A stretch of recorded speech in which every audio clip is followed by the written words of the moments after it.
लेकिन तुम इसका वास्तविक अर्थ क्या समझाते हो? बीबुल ने कहा, महाराज, चौथ का चांद किसी खास समय पर दिखाई देता है जब वह पूर्ण रूप से आकाश में चमकता है, लेकिन बहुत ही कम लोग उसे देख पाते हैं।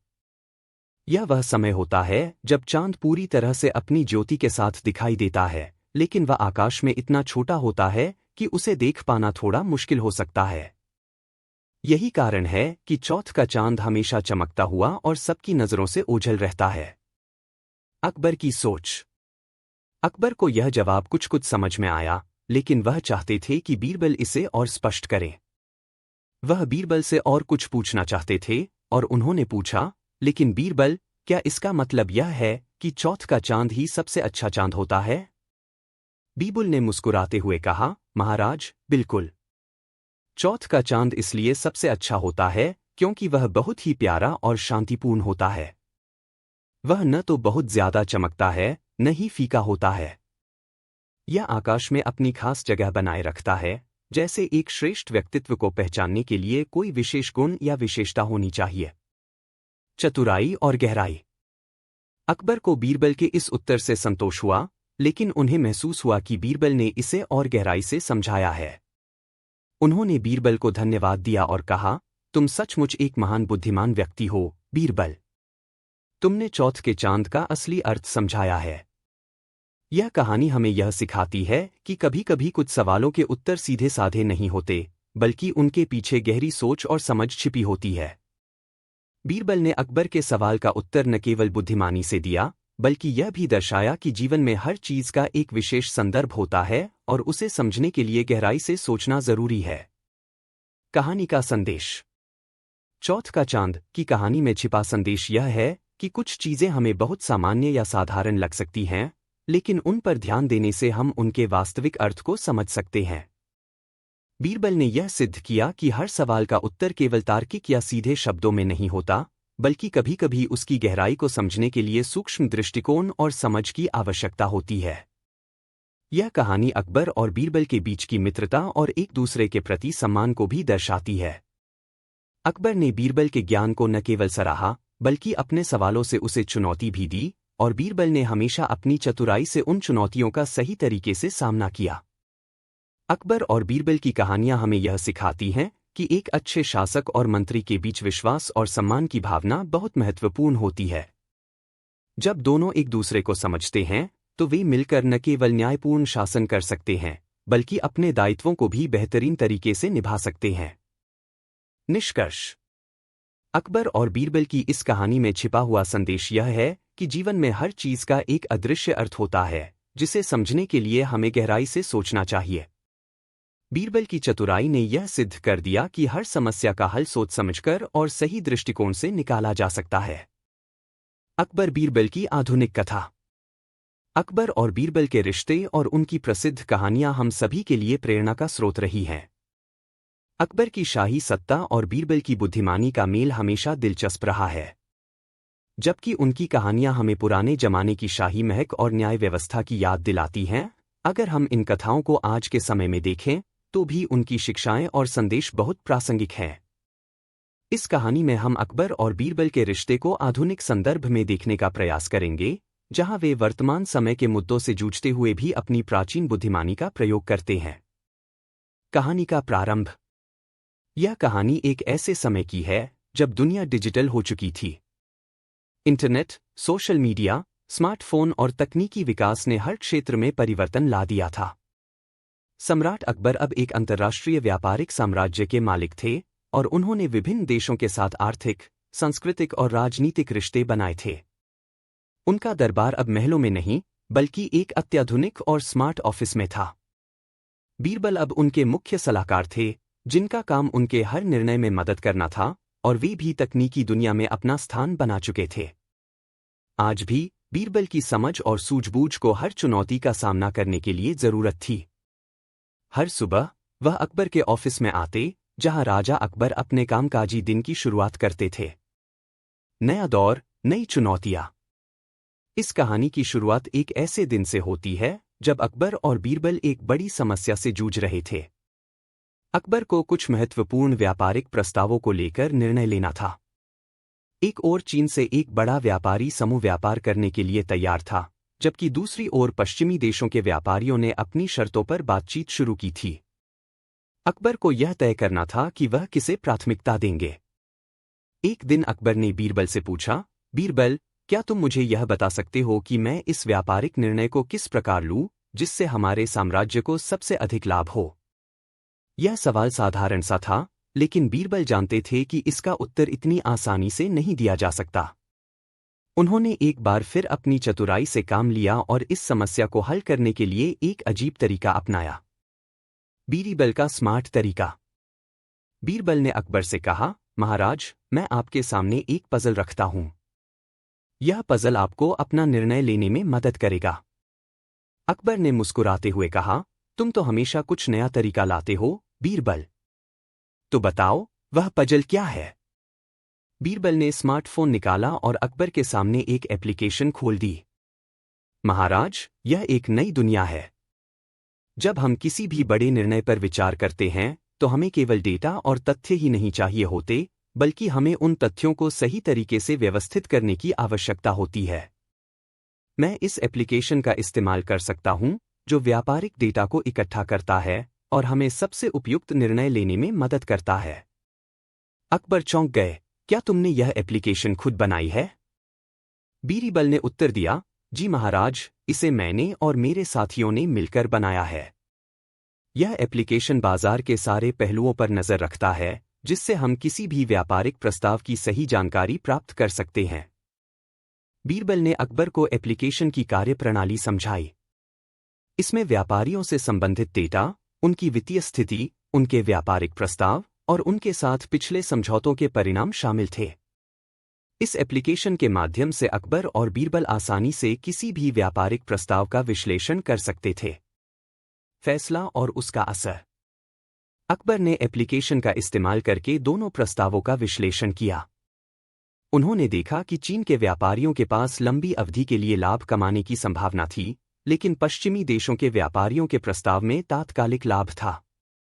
हालांकि दोनों में फायदे थे, लेकिन एप्लीकेशन ने जो डेटा दिया, उसके आधार पर अकबर ने पश्चिमी देशों के व्यापारियों के साथ समझौता करने का निर्णय लिया, क्योंकि तात्कालिक लाभ उनके साम्राज्य की अर्थव्यवस्था को स्थिर रखने के लिए जरूरी था। अकबर ने बीरबल से कहा, तुमने मुझे सही निर्णय लेने में मदद की। यह एप्लीकेशन सचमुच अद्भुत है और तुम्हारी सूझबूझ हमेशा मुझे सही मार्ग दिखाती है। बीरबल ने हंसते हुए कहा, महाराज, तकनीकी दुनिया ने हमें नई समस्याओं का समाधान ढूंढने की शक्ति दी है, लेकिन आपके जैसे समझदार शासक की मार्गदर्शन की हमेशा जरूरत रहती है। अकबर और बीरबल की दोस्ती का महत्व। इस कहानी में हमें यह देखता है कि कैसे अकबर और बीरबल ने अपनी प्राचीन मित्रता और विश्वास को एक आधुनिक संदर्भ में बनाए रखा। जबकि समय बदल चुका था, उनकी समझ और निर्णय लेने की कला आज भी उतनी ही प्रासंगिक थी। अकबर ने कभी भी बीरबल की बुद्धिमानी को नजरअंदाज नहीं किया, और बीरबल ने हमेशा अपने राजा को सही मार्ग पर चलने के लिए दिशा दिखाई। आज के समय में, जब हम तकनीकी और व्यावसायिक चुनौतियों का सामना करते हैं, अकबर और बीरबल की मित्रता और निर्णय लेने की प्रक्रिया हमें यह सिखाती है कि हमें आधुनिक साधनों का उपयोग करते हुए भी मानवीय बुद्धिमानी, समझ और अनुभव को कभी नहीं भूलना चाहिए। हर चुनौती, चाहे वह व्यापारिक हो, राजनीतिक हो या व्यक्तिगत, हमें अपनी समझ और सूझबूझ से हल करनी चाहिए। समाज और मानवता का योगदान।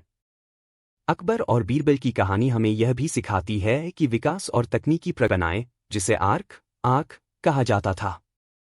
यह जहाज इतनी बड़ी और मजबूत होगी कि यह जल प्रलय के दौरान तैर सकेगा और नूह और उसके परिवार को बचा सकेगा।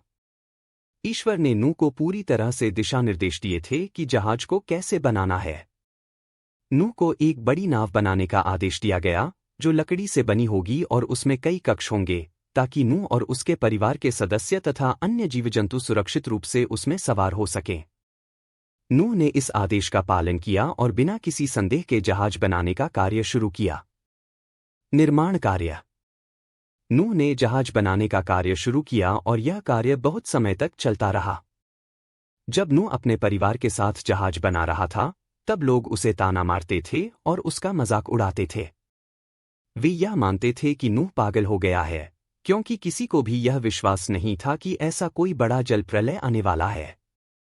नूह उन्हें ईश्वर के संदेश के बारे में समझाने की कोशिश करता रहा, लेकिन लोग उसकी बातों पर ध्यान नहीं देते थे और उसे बेवकूफ समझते थे। हालांकि नूह और उसका परिवार लगातार ईश्वर के आदेश का पालन कर रहे थे और धीरे धीरे जहाज का निर्माण पूरा हो गया। यह एक विशाल नाव थी जिसमें कई कक्ष थे और यह जल प्रलय से सुरक्षित रहने के लिए तैयार थी। जल प्रलय का आरंभ। जैसे ही जहाज बनकर तैयार हुआ, ईश्वर ने नूह को आदेश दिया कि वह अपने परिवार के साथ उस नाव में सवार हो जाए और उसमें विभिन्न प्रकार के जानवरों को भी ले आए। ईश्वर ने कहा था कि जो भी जानवर नूह के जहाज में सवार होंगे वे प्रलय से बच जाएंगे और जो नहीं होंगे उनका अंत हो जाएगा।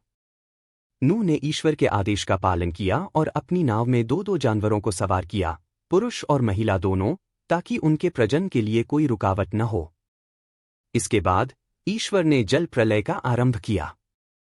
आसमान से मूसलाधार बारिश शुरू हुई और धरती के नीचे से भी पानी का बहाव बढ़ गया।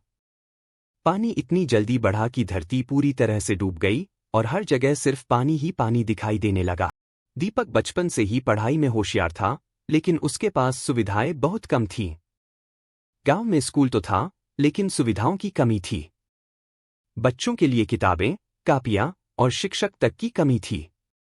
दीपक के पास बहुत सारे सपने थे और वह जानता था कि उसे जीवन में कुछ बड़ा करना है, लेकिन वह समझता था कि उसके रास्ते में कई अड़चनें होंगी। दीपक का सपना था कि वह एक दिन बड़ा आदमी बनेगा और अपने परिवार को एक अच्छा जीवन देगा।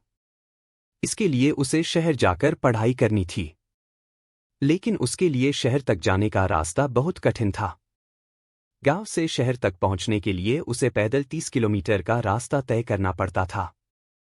रास्ते में घने जंगल, नदियां और ऊबड़-खाबड़ रास्ते थे। एक तरफ उसका सपना था और दूसरी तरफ यह लंबा और कठिन रास्ता। दीपक जानता था कि यदि उसे अपने सपने को पूरा करना है तो उसे इस रास्ते से गुजरना पड़ेगा, लेकिन सवाल यह था कि क्या वह इस कठिन रास्ते को तय कर पाएगा। नया रास्ता खोजने की सोच। एक दिन दीपक ने सोचा कि अगर उसे 30 किलोमीटर पैदल चलने के बजाय किसी और तरीके से रास्ता छोटा करना है तो उसे अपने रास्ते पर कुछ बदलाव लाने होंगे। उसने कई बार सोचा कि क्या वह इस रास्ते को कम कर सकता है। एक दिन उसने अपने दिमाग में कुछ विचार किया और अपने गांव के बुजुर्गों से बातचीत की। उन्होंने बताया कि अगर दीपक जंगल से होकर रास्ता तय करे तो वह 10 किलोमीटर कम हो सकता है। लेकिन यह रास्ता खतरे से भरा था, क्योंकि जंगल में जंगली जानवर और दूसरे खतरनाक तत्व हो सकते थे। दीपक ने पहले तो इस रास्ते को अपनाने में हिचकिचाया, लेकिन फिर उसने ठान लिया कि अगर उसे अपने सपने को पूरा करना है तो जोखिम लेना पड़ेगा। उसने निर्णय लिया कि वह इस नए रास्ते पर जाएगा, भले ही यह खतरों से भरा हो। कठिनाइयां और संघर्ष।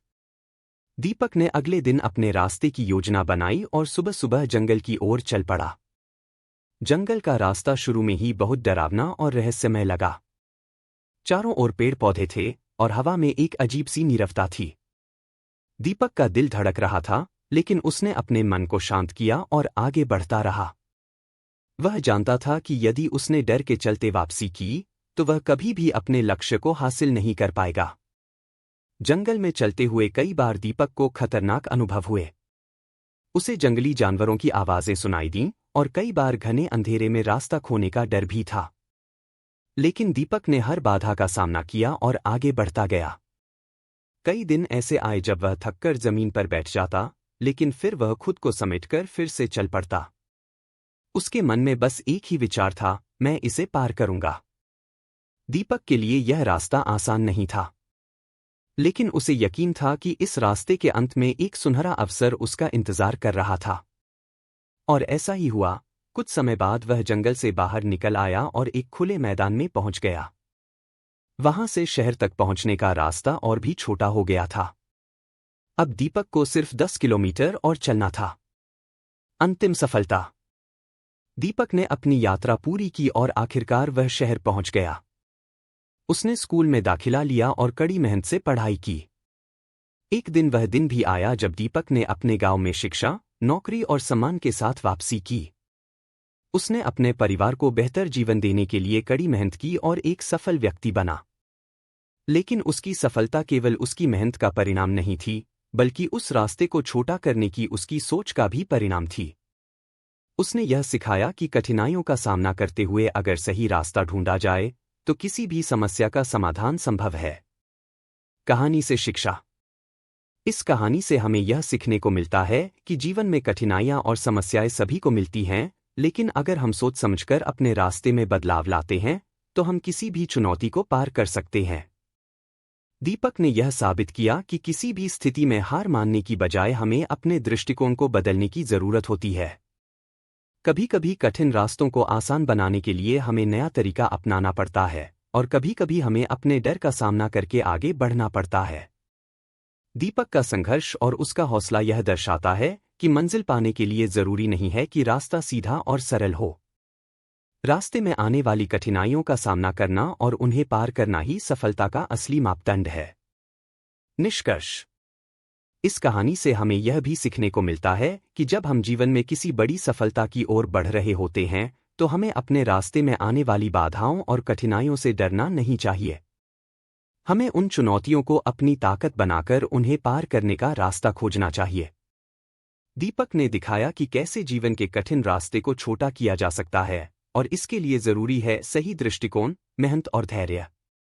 जब हम अपने लक्ष्य की ओर बढ़ते हैं तो हमें यह याद रखना चाहिए कि रास्ता लंबा या छोटा नहीं होता, बल्कि यह उस रास्ते को तय करने के तरीके पर निर्भर करता है।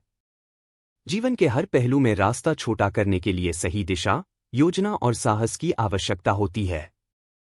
एक समय की बात है, एक छोटे से गांव में एक बुद्धिमान और समझदार ब्राह्मण रहता था। वह अपने ज्ञान और समझदारी के लिए पूरे गांव में प्रसिद्ध था।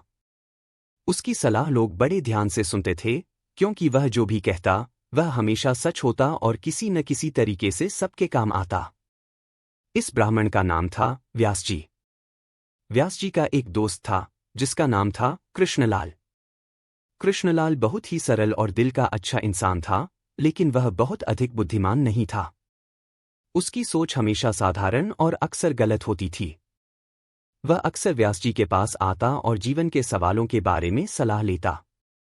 एक दिन कृष्णलाल ने व्यास जी से पूछा, गुरुदेव, मुझे जीवन में बहुत सी समस्याओं का सामना करना पड़ता है। मैं क्या करूं कि मेरे सारे दुख दूर हो जाएं? व्यास जी मुस्कराए और कहा, कृष्णलाल, तुम हमेशा सही रास्ते पर चलने की कोशिश करो। लेकिन आज मैं तुम्हें एक महत्वपूर्ण बात बताता हूं जिसे तुम्हें हमेशा याद रखना चाहिए। तुम अपने जीवन में एक चीज पर ध्यान दो, मूर्खों से दूर रहो। कृष्णलाल ने आश्चर्य से पूछा, मूर्खों से दूर रहो?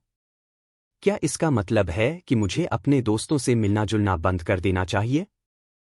व्यास जी हंसते हुए बोले, नहीं कृष्णलाल, इसका मतलब यह नहीं है कि तुम अपने दोस्तों से दूर हो जाओ, बल्कि तुम ऐसे लोगों से दूर रहो जिनकी सोच और समझ तुम्हारी जैसी नहीं है, जिनसे तुम हमेशा गलत सलाहें प्राप्त करते हो और जिनसे तुम्हें कभी कुछ सकारात्मक नहीं मिलता। मूर्खों का सबसे बड़ा दोष यही होता है कि वे खुद सही नहीं होते और दूसरों को भी गुमराह करते हैं। कृष्णलाल ने पूछा, लेकिन मैं कैसे जान सकता हूं कि कौन मूर्ख है और कौन नहीं? व्यास जी ने जवाब दिया, कृष्णलाल, जो व्यक्ति हमेशा गलत रास्ते पर चलता है, जो किसी भी बात का सही विश्लेषण नहीं करता और जो खुद को कभी सुधारने की कोशिश नहीं करता, वह मूर्ख होता है। वह दूसरों को भी अपनी गलतियों का शिकार बना सकता है। शारीरिक बनावट। बीरबल का शारीरिक गठन भी बहुत आकर्षक था। उनका कद औसत था, न तो बहुत लंबा न बहुत छोटा। उनकी काया में एक ऐसा संतुलन था जो उन्हें एक आदर्श व्यक्ति की तरह प्रस्तुत करता था। उनका चेहरा गोल और कुछ उभरा हुआ था और उनकी नाक सीधे और साफ थी।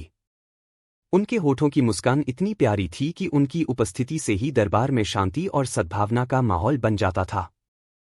उनके बाल काले और घने थे, जो उनके व्यक्तित्व की शान बढ़ाते थे। बीरबल का साज श्रृंगार भी बहुत साधारण और सुरुचिपूर्ण था। वह अक्सर एक साधारण सफेद धोती और हल्के रंग का कुर्ता पहनते थे, लेकिन उनका पहनावा उनके अंतर्मन के शांति और बुद्धिमानी का प्रतीक था। बीरबल की बुद्धिमत्ता और विनम्रता। उनका व्यक्तित्व केवल बाहरी रूप से ही नहीं, बल्कि उनकी अंतर्निहित बुद्धिमत्ता और विनम्रता से भी झलकता था। अकबर की सभा में वे न केवल एक महत्वपूर्ण दरबारी थे, बल्कि उनके पास हर सवाल का तर्कपूर्ण और सटीक उत्तर होता था। अकबर कभी कभी उन्हें चैलेंज करते थे, लेकिन बीरबल हमेशा अपने चतुराई से उन्हें निराश नहीं करते थे। उनकी बुद्धिमत्ता और समझ से अकबर भी हमेशा प्रभावित रहते थे और उनका आदर करते थे। यही कारण था कि अकबर ने उन्हें नवरत्नों में स्थान दिया था। बीरबल और अकबर का रिश्ता। बीरबल का अकबर के साथ रिश्ता केवल राजा और दरबारी का नहीं था, बल्कि यह एक मित्र और सलाहकार का भी था। अकबर ने बीरबल को अपनी कठिनाइयों और विचारों के समाधान के रूप में देखा था।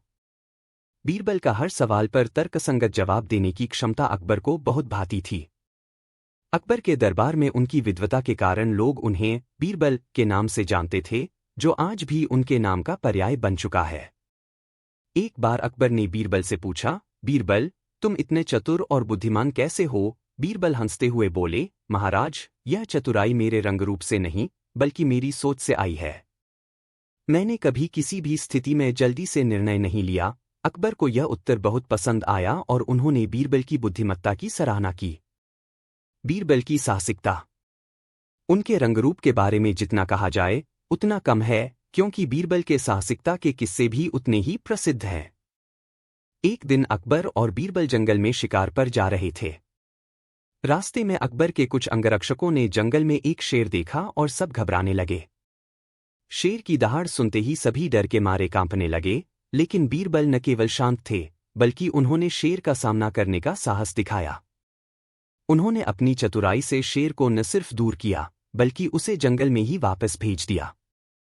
बीरबल का यह साहस और निडरता उनके शारीरिक रूप के अनुरूप था, जो केवल बाहरी रूप से ही नहीं, बल्कि उनके आंतरिक गुणों से भी उजागर होता था। बीरबल का हाजिर जवाबी। बीरबल का हाजिर जवाबी का अंदाज भी बहुत प्रसिद्ध था। दरबार में जब भी कोई चुनौतीपूर्ण सवाल होता, तो बीरबल हमेशा सबसे पहले उत्तर देने साम्राज्य के सबसे महान सम्राटों में से एक, और बीरबल, उनके दरबार के एक अत्यंत बुद्धिमान और चतुर मंत्री, की कहानियां आज भी लोगों के बीच लोकप्रिय हैं। इन कहानियों में न केवल अकबर और बीरबल के बीच के दिलचस्प संवाद होते हैं, बल्कि ये कथाएं अक्सर हमें जीवन के महत्वपूर्ण मूल्य, जैसे न्याय, समझदारी और ईमानदारी, सिखाती हैं। इस कहानी में हम एक ऐसी स्थिति को देखेंगे जब अकबर ने बीरबल से कुछ ऐसा पूछा, जो उनके दरबार के अन्य दरबारियों के लिए एक चुनौती बन गया। यह कहानी न केवल उनकी चतुराई को दर्शाती है, बल्कि यह भी बताती है कि एक सम्राट और उसके सलाहकार के बीच की समझ कितनी गहरी हो सकती है। कहानी का प्रारंभ। यह एक गर्मी की सुबह थी। सम्राट अकबर अपने महल के प्रासाद में बैठे हुए थे और उनके साथ उनके दरबार के सभी प्रमुख मंत्री और अधिकारी मौजूद थे। अकबर के चेहरे पर आज कुछ विचारशीलता थी, वह कुछ सोच रहे थे। बीरबल, जो हमेशा अकबर के पास रहते थे और हर सवाल का जवाब देने के लिए तैयार रहते थे, आज उनसे कुछ दूर खड़े थे। अकबर के दरबार में किसी भी सवाल का समाधान अक्सर बीरबल की सूझबूझ से ही निकलता था। अकबर ने अचानक बीरबल को बुलाया और बोले, बीरबल, आज मैं तुमसे एक सवाल पूछना चाहता हूं, जो शायद तुमसे पहले कभी नहीं पूछा गया। बीरबल ने विनम्रता से सिर झुकाया और कहा, महाराज, आप जो भी पूछेंगे, मैं उसका उत्तर देने के लिए तैयार हूं। अकबर का सवाल। अकबर ने गंभीरता से बीरबल की ओर देखा और कहा, बीरबल, क्या तुम मुझे बता सकते हो कि इस संसार में सबसे कठिन काम क्या है? यह सुनकर सभी दरबारी चुप हो गए। यह सवाल साधारण नहीं था, और कोई भी दरबारी है। एक ऐसा ही प्रसिद्ध किस्सा है, चौथ का चांद, जिसे अकबर और बीरबल के बीच हुई एक मजेदार बातचीत और चुनौती के रूप में जाना जाता है। कहानी की शुरुआत। एक दिन अकबर दरबार में बैठे थे और अपने दरबारियों से बातें कर रहे थे। अचानक उन्होंने अपनी मर्जी से एक सवाल उठाया, बीरबल, बताओ तो, क्या तुम कभी चौथ के चांद को देख सकते हो? बीरबल इस सवाल को सुनकर चौंके नहीं, बल्कि मुस्कुराए और तुरंत ही उन्होंने जवाब दिया, हाँ, महाराज। मैं चौथ का चांद जरूर देख सकता हूं। अकबर ने चौंकते हुए पूछा, क्या तुम पागल हो गए हो, बीरबल? चौथ का चांद तो केवल तीसरे दिन ही दिखाई देता है, फिर तुम उसे कैसे देख सकते हो? बीरबल मुस्कुराए और शांत भाव से बोले, महाराज, सत्य को उजागर करना बहुत ही कठिन काम होता है, क्योंकि वह हमेशा समाज की रुचियों और विश्वासों के खिलाफ हो सकता है।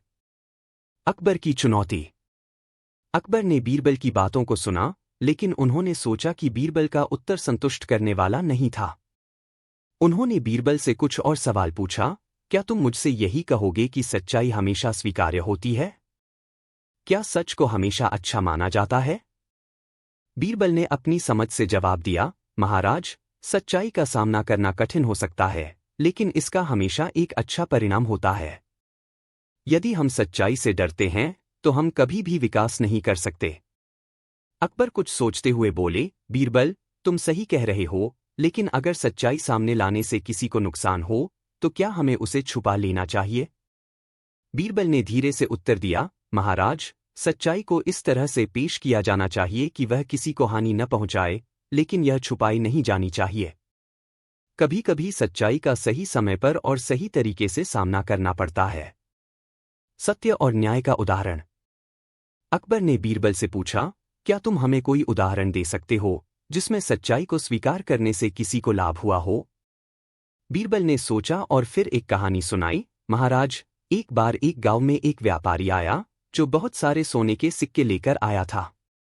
उसने गांव के लोगों से सोने के सिक्के खरीदे और फिर एक हफ्ते बाद गांव छोड़ दिया। लेकिन कुछ दिन बाद गांव के कुछ लोग आए और उन्होंने व्यापारी पर धोखाधड़ी का आरोप लगाया। उनका कहना था कि व्यापारी ने सिक्के में मिलावट की थी। बहुत से लोग व्यापारी के खिलाफ हो गए और कुछ लोग यह चाहते थे कि व्यापारी को सजा दी जाए। अकबर ने ध्यान से सुना, फिर क्या हुआ? बीरबल ने कहानी जारी रखते हुए कहा, गांव के मुखिया ने इस मामले की जांच शुरू की। पहले तो सभी लोग व्यापारी के खिलाफ थे, लेकिन मुखिया ने यह नहीं माना और व्यापारी से सच जानने की कोशिश की। बाद में व्यापारी ने स्वीकार किया कि उसने अपने सिक्कों में मिलावट की थी, लेकिन उसने बताया कि उसे मजबूरी में ऐसा करना पड़ा क्योंकि वह आर्थिक तंगी का सामना कर रहा था। मुखिया ने उसे माफ कर दिया, लेकिन इस शर्त पर कि वह भविष्य में ऐसा कभी नहीं करेगा। इस प्रकार उस गांव में सभी लोग व्यापारी की सच्चाई को समझ पाए और अंततः वह व्यापारी फिर से सच्चाई के मार्ग पर चल पड़ा। अकबर का निष्कर्ष। अकबर ने बीरबल की कहानी सुनकर गंभीरता से कहा, यह तो सच है, बीरबल, कि सच्चाई को सामने लाना जरूरी है।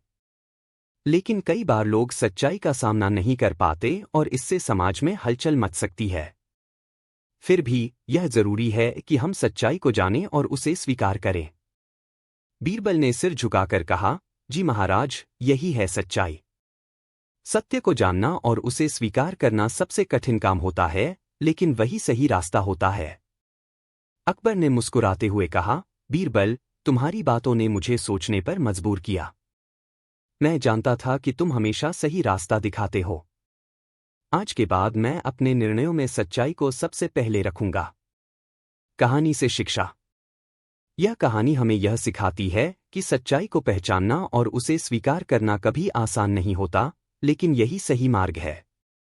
जब हम सच्चाई का सामना करते हैं, तो हमें कई चुनौतियों का सामना करना पड़ सकता है, लेकिन अंत में वही सच्चाई हमें सही दिशा दिखाती है। हमें कभी भी सच्चाई से भागना नहीं चाहिए, क्योंकि यही हमें जीवन में सही निर्णय लेने की शक्ति देती है। अकबर और बीरबल की यह कहानी यह बताती है कि सच्चाई को छुपाने से कभी भी समाधान नहीं मिलता, बल्कि उसे स्वीकार करना और सही तरीके से पेश करना ही हमें समाज और जीवन में सही दिशा में ले जाता है। बीरबल की बुद्धिमानी। बीरबल, जिनका असली नाम महेश दास था, मुगल सम्राट अकबर के दरबार के एक प्रमुख मंत्री और सलाहकार थे।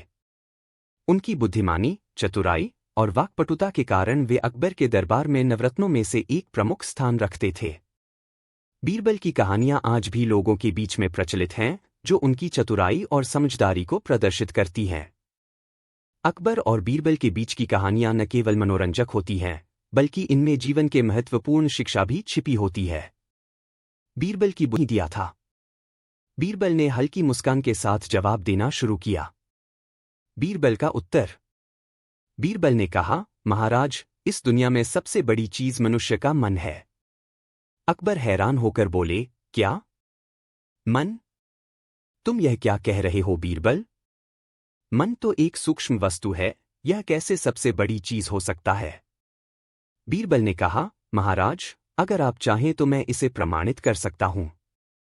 अकबर को बीरबल का जवाब दिलचस्प लगा और उन्होंने बीरबल से कहा, ठीक है, तुम्हें साबित करना होगा कि मन ही सबसे बड़ी चीज है। बीरबल ने कुछ सोचा और फिर एक योजना बनाई।